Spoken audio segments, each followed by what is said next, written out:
Picture a stick figure, and I mean this literally. A small drawn person at a desk. Notifications rain down on him like falling bells. He reaches for each one. He never quite finishes reaching.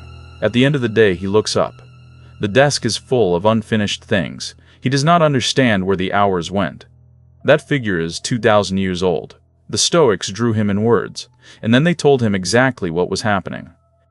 In the next few minutes, I want to walk through 9 things the Stoics noticed about attention, about where it goes, why it scatters, and what it costs us when we never get it back. Some of these ideas are uncomfortable. Some of them are quietly the most useful things I've read. All of them are harder to live than they look on a page, but they are also, I think, worth sitting with. Here's the first one. The problem is not that life is short. The problem is that we give it away in pieces, to anyone who asks, in any direction that pulls. Seneca wrote, on the shortness of life around 49 AD. He opened with a line that stops you cold.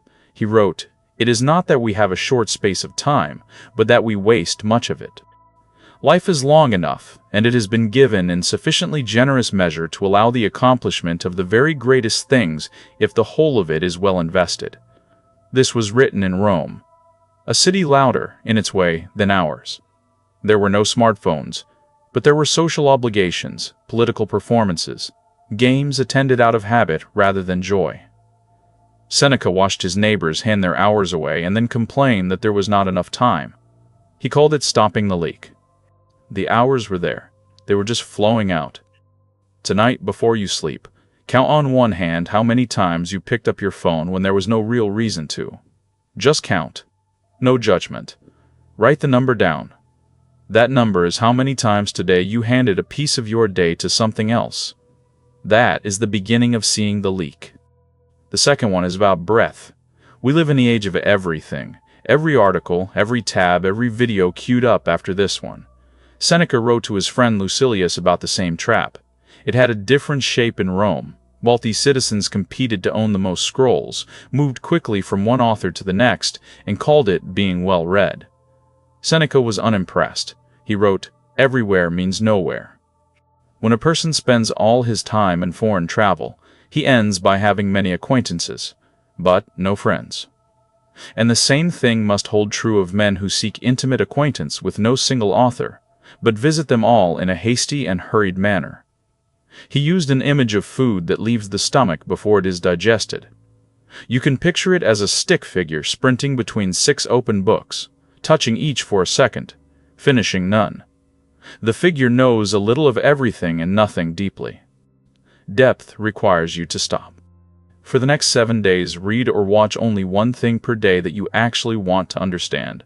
One article, one chapter, one video watched to the end. Take one note afterward in your own words, no tabs open beside it. Just one thing, digested. 7 days. That is the whole experiment. This is the one the sources suggest opening with, and I understand why. Marcus Aurelius was riding in a military tent on the Danube frontier. He was managing armies, receiving envoys, directing supplies for tens of thousands of soldiers. He had every reason to glorify busyness. Instead he wrote this, "Do the things external which fall upon thee distract thee. Give thyself time to learn something new and good, and cease to be whirled around. But then thou must also avoid being carried about the other way, for those too are triflers who have wearied themselves in life by their activity, and yet have no object to which to direct every movement, the whirling figure going nowhere, arms out, spinning, clocks flying off. That is the image." Marcus was naming 2 kinds of lost to distraction and lost to purposeless busyness. They feel different from the inside. From the outside they look the same. From the outside they look the same. Both arrive at the end of the day with nothing aimed at. Write down your single most important intention for this week. One sentence. One thing. Put it where you see it when you open your laptop. Before checking anything in the morning. Read it once. Every spinning activity that does not serve that sentence is worth a question mark. Epictetus, who had been a slave before he became a philosopher, dedicated a full chapter of his Discourses to a Greek word you may not know, prosos. It means sustained, watchful attention to oneself. He was blunt about what happens when it lapses. He wrote, When you relax your attention for a little while, do not imagine that whenever you choose, you will recover it. But bear this in mind, that because of the mistake which you have made today, your condition must necessarily be worse as regards everything else. He asked his students, "Does the carpenter do his work better through inattention? Does the helmsman steer more safely by looking away? No, and Epictetus's point is that the art of living works the same way. The helmsman who takes his hands off the wheel to check something is not on a break. He has given the ship to the current. In Epictetus's Rome, the current was a demagogue or a bad habit. In ours, it is an algorithm.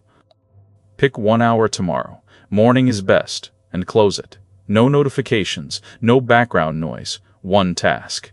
Treat your attention like the helmsman treats the wheel. You do not let go, even briefly. When the hour is done, notice how you feel.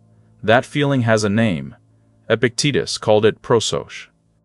Marcus Aurelius was co-emperor of a domain stretching from Scotland to Mesopotamia.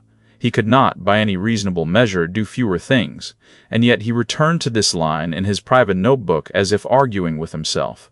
He wrote, "Do few things, if thou wouldst have tranquility. For most of what we say and do is not necessary, and he who cuts these off will have more leisure and less trouble." He was quoting Democritus, a philosopher who lived centuries before him, but making it his own. The man with the most responsibilities in the ancient world kept reminding himself that most of what he was asked to do was not necessary. If he needed to write that, we probably do too. Think of it as the figure under the mountain of scrolls and boxes, and then a hand reaching in and removing things one by one, until the figure can finally straighten up. Subtraction is not giving up. It is clearing the line of sight. Make a list tonight of everything currently on your plate. Tasks, commitments, apps installed, group chats you are in. Draw a line through anything that does not clearly serve what you care about most. You do not have to act on it tonight. Just see it. Subtraction is a practice, not a single event. Seneca had a specific name for the quiet way we hand our hours away. He called it postponement, and he was more severe about it than almost anything else he wrote.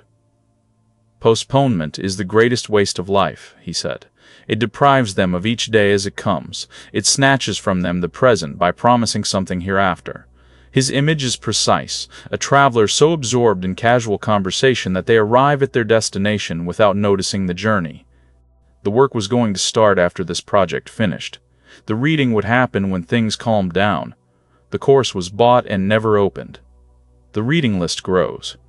Seneca noticed this in Rome's upper classes. People building beautiful villas they plan to relax in someday. 2,000 years later, the villa is still being planned. The present hour is the only one you have in your hands right now. The future hour is a story you are telling yourself. Name the one focused task you have been postponing for more than a week. Set a timer for 25 minutes. Start it tomorrow morning before doing anything else. Not to finish it, just to begin. The 25 minutes of starting is already a life better lived than the hour spent planning to start. Seneca went to the gladiatorial games one afternoon and came home changed, in a direction he did not choose. He wrote to Lucilius about it with something close to alarm. "I came home more greedy, more ambitious, more given to luxury." He had not been harmed by anything in particular. He had simply been in contact with people who carried those qualities, and the contact was enough. His advice was not to become a hermit. He wrote, "Withdraw into yourself, as far as you can. Associate with those who will make a better man of you. Welcome those whom you yourself can improve. The process is mutual, for men learn while they teach. In our world, the crowd never leaves. It lives in the pocket. The average person receives more than 90 app notifications per day, 90 small voices saying, 'Look here, not there.' Withdrawing into yourself does not mean exile. It means deciding, in advance, what the crowd is allowed to say to you, and for how long. Set a hard daily limit on your most distracting app. 30 minutes, enforced by your device's screen time settings. Treat it as a one-week experiment, not a permanent rule. After 7 days, ask honestly, did the things you feared missing actually matter? Seneca's withdrawal is not closing the door forever.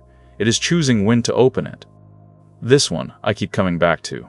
Marcus Aurelius wrote it while running an empire, meaning he was going to be interrupted every day without fail. He knew it. He did not pretend otherwise. He wrote, "When thou hast been compelled by circumstances to be disturbed in a manner, quickly return to thyself, and do not continue out of tune longer than the compulsion lasts, for thou wilt have more mastery over the harmony by continually recurring to it." The goal was never to not be disturbed. The goal was to make the gap between disturbance and return as short as possible. Think of it as a stick figure walking a straight path, pulled sideways by a notification magnet, noticing and walking back. No drama. The path is still there. A musician who plays a wrong note and corrects it immediately is more skilled than one who refuses to play or spirals into self-criticism about the wrong note. Mastery here is measured in recovery time. The next time you find yourself in a distracted spiral, checking the same app twice in 3 minutes, do not berate yourself. Say one word, out loud or in your head, return.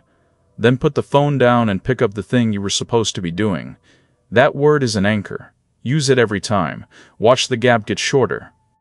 The last one is the warmest, and also the most serious. Marcus wrote it in 5 words that have stayed with people for nearly 2,000 years, such as, "Are thy habitual thoughts? Such also will be the character of thy mind, for the soul is dyed by the thoughts." He chose the word dyed deliberately. You do not just visit a color, it stains you. The Stoics observed that people who spent time around the angry became angrier. People who surrounded themselves with luxury became more restless for it. People who read carefully and thought slowly became, over time, more capable of careful thought. This is not mystical. It is a description of how habits form. Written 1800 years before the science existed. A person who spends 3 hours a day in outrage-driven content is not accidentally affected. They are practicing outrage. What you practice, you become better at, whether you intend to or not. Think of it as a glass jar of a head, and different liquids pouring in. The jar takes the color of whatever is poured in most. You are the one holding the pour. Spend 5 minutes tomorrow choosing your information diet with the same care you would choose food for a week. Ask one question about each source. Does this make me calmer, sharper, more curious, or more reactive, more envious, more restless? You do not have to remove anything yet. Just audit. The die does not set overnight, but it does set. The Stoics did not have smartphones, but they had the same human nervous system, the same pull toward noise, the same tendency to hand the hours to whoever asked for them. What they understood and kept writing down is that attention is not just a tool for getting things done. It is the medium through which your life is actually lived. What you attend to is, in the most literal sense, what your life consists of. That is not a small thing. It might be the only thing worth getting right. If this was useful, there are more like it on the channel. Take care of yourself this week.